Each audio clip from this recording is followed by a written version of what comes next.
Bienvenue à tous sur votre chaîne d'information en continu et c'est en ce jeudi que la canicule de cette semaine sera la plus insupportable. Le mercure ira jusqu'à 40 degrés à l'ombre dans les terres du Nord et du Pas-de-Calais.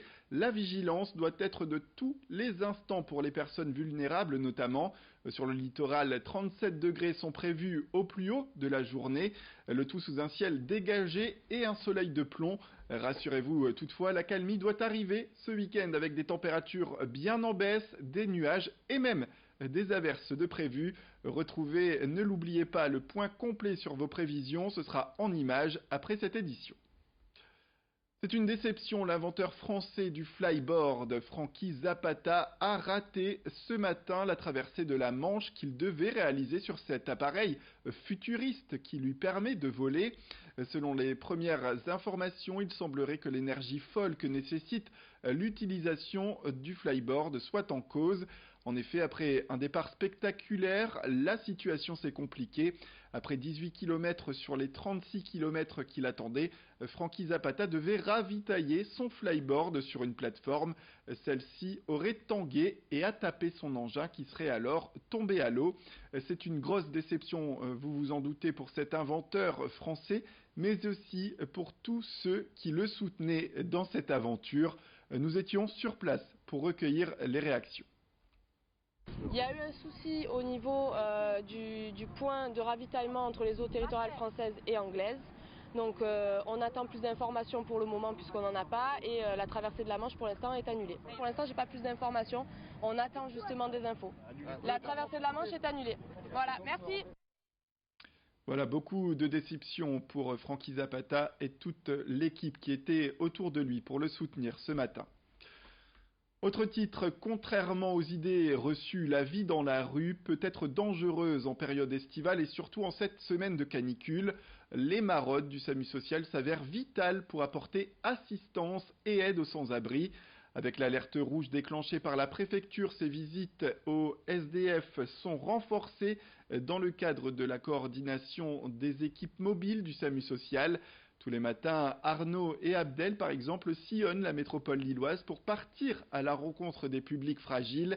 À bord de la camionnette, du café ou encore des bouteilles d'eau pour lutter contre la déshydratation. Retour sur les risques encourus par les personnes sans domicile fixe avec cette équipe qui, dit le Gunaï, a suivi ce jeudi matin. Vous allez avoir des températures énormes durant la journée, du 40 degrés, et la nuit les températures vont descendre entre 20 et 25. Et là le corps se met en difficulté et il y a des risques du coup de décès. Il y a aussi ce qu'on appelle la période de relâchement, c'est-à-dire que les personnes se sont battues durant l'hiver contre le froid et pensent être à l'abri avec la chaleur et s'hydratent moins et se couvrent moins. Donc nous là on veille vraiment à leur donner énormément de bouteilles d'eau. Vous voyez là on vient de voir des gens, on leur a donné une dizaine de bouteilles d'eau. C'est nécessaire qu'ils s'hydratent. Nous on fait de la prévention aussi.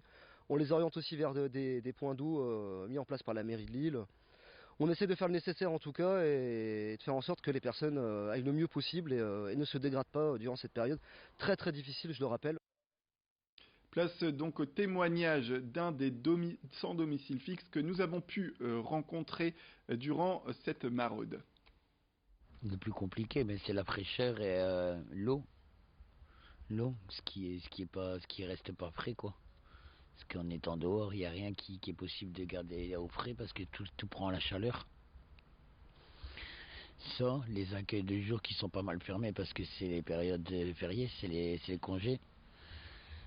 Pouvoir changer, pouvoir se laver, et ça c'est pas possible non plus. On se débrouille avec certaines assos qui sont encore ouverts et certaines maraudes qui continuent à tourner, mais c'est pas évident du tout. C'est pas plus évident que l'hiver de toute façon. Je dirais même que c'est plus dur l'été que l'hiver. Parce que l'hiver, on peut encore se recouvrir, que l'été, on peut pas se découvrir. Politique, dans cette édition, nous recevions ce jeudi matin sur notre plateau Violette Spielbout, candidate investie par La République En Marche il y a quelques heures à peine pour représenter donc le parti au municipal à Lille en 2020. Il faut rappeler que la candidate était opposée à une autre figure du parti, Valérie Petit, députée du Nord. La campagne pour l'investiture a été d'ailleurs source de tensions.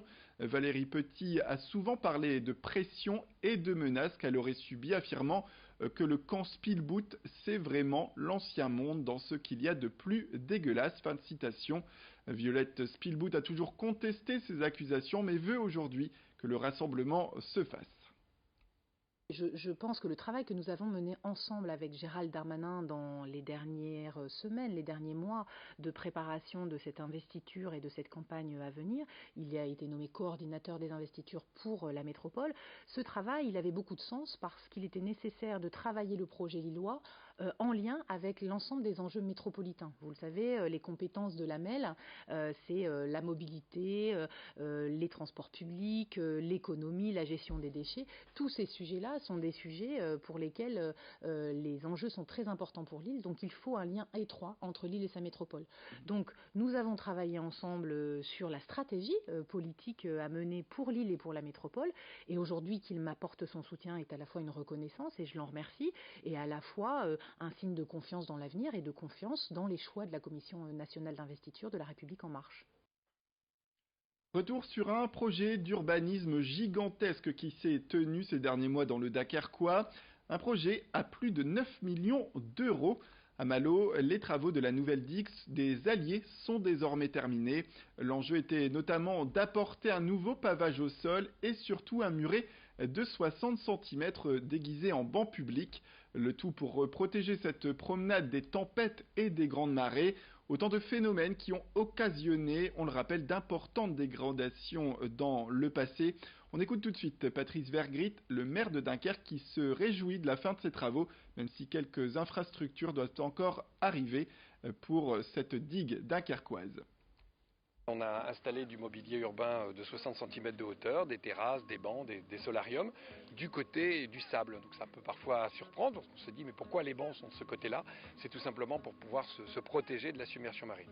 Et puis le but du jeu, c'était aussi de rendre cette plage, cette digue beaucoup plus attractive, à la fois pour les touristes, mais aussi pour les usagers dunkerquois du quotidien. Voilà, c'est la fin de cette édition. Merci à toutes et à tous de nous avoir suivis. Restez avec nous, l'information continue.